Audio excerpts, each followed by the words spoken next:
The macroeconomics of basketball are scaling at an accelerated pace. By 2026, the NBA projects league revenue to reach $14.3 billion, driven by a $76 billion media rights deal. The enterprise is absorbing capital at scale. In 2021, the introduction of NIL, name, image, and likeness, policies allowed college athletes to monetize their personal brands. This regulatory shift was presented to the public as a mechanism for wealth redistribution and a victory for the domestic athletes who historically powered the sports economy. This economic footprint has physically widened the collegiate system. Between 2016 and 2025, Division I men's and women's basketball added more than 300 new roster slots. The steep trend line on the left tracks the industry's massive revenue growth. The plunging line on the right exposes a central anomaly. Despite system-wide expansion, the absolute headcount of domestic Black athletes in the Tier 1 collegiate pipeline is contracting. This dynamic creates a condition of pseudo-progress. Monetization rights expand for those inside the system, but the foundational pipeline, providing access to the domestic Black athlete, shrinks. This demographic shift is a deliberate outcome. It is the result of a coordinated global labor architecture engineered to substitute domestic talent.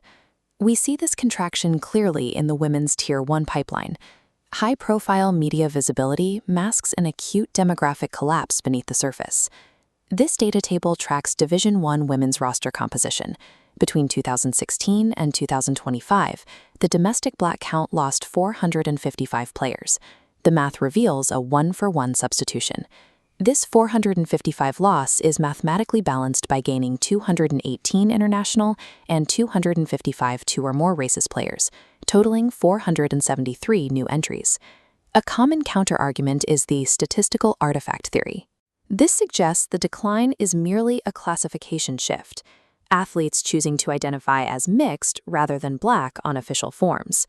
To test this, the No Backboard Basketball Foundation, or NBBF, conducted a sensitivity analysis.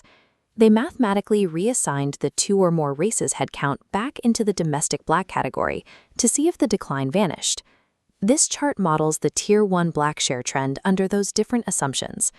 Even reassigning 100% of mixed-race athletes to the Black category, the domestic pipeline still shows a tangible, absolute contraction for both men and women. The Black presence in the professional pipeline is being actively reclassified and reassigned away from the domestic category at the exact moment economic returns are peaking.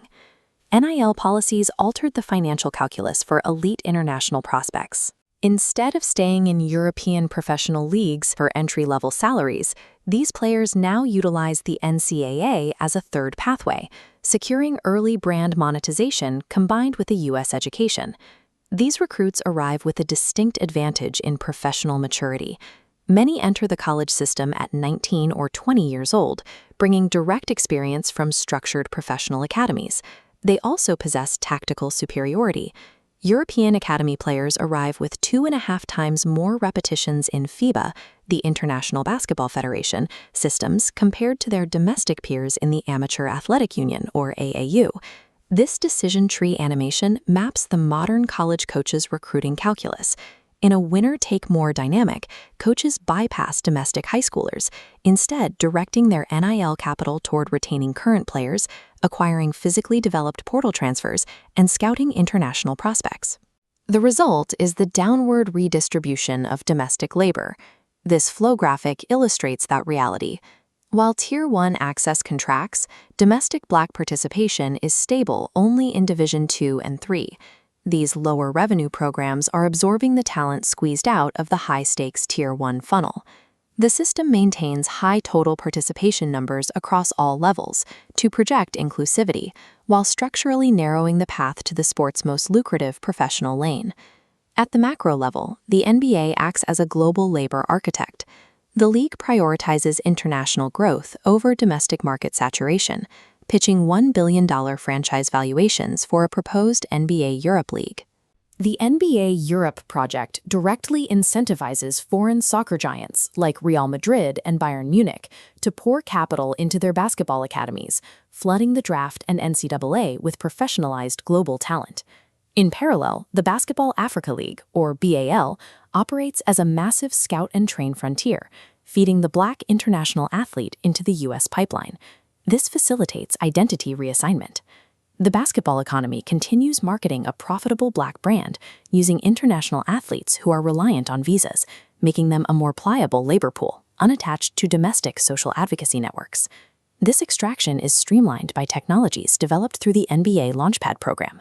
Tools like the LiDAR-equipped Swish Basket capture precise shot data at international basketball schools long before prospects enter U.S. recruiting systems. This 3D wireframe recreation generated by LiDAR data points shows the digital gates now controlling access. When scouts evaluate a shooter in Senegal with 99.9% data accuracy, the comparative value of attending an untracked inner-city high school game drops to 0. This technological layer heavily favors athletes in high-resource environments or NBA-owned academies, pushing the untracked domestic pipeline further to the margins. The NBA ensures these international standards apply locally through a multi-decade coordination effort with USA Basketball, exerting board-level control over domestic youth standards. The most recent effort is led by the NBA Global Basketball Committee under Mike Krzyzewski.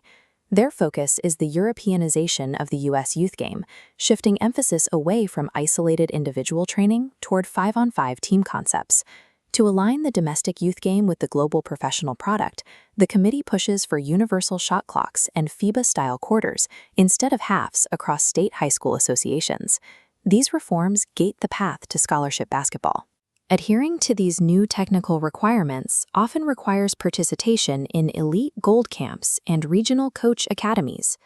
The domestic Black athlete, historically recruited from underfunded inner-city programs, is effectively priced out of this newly required developmental curriculum. The architecture of substitution functions because of an extreme disparity between those performing the labor and those holding governance power. This bar chart contrasts the demographic concentration of the sport.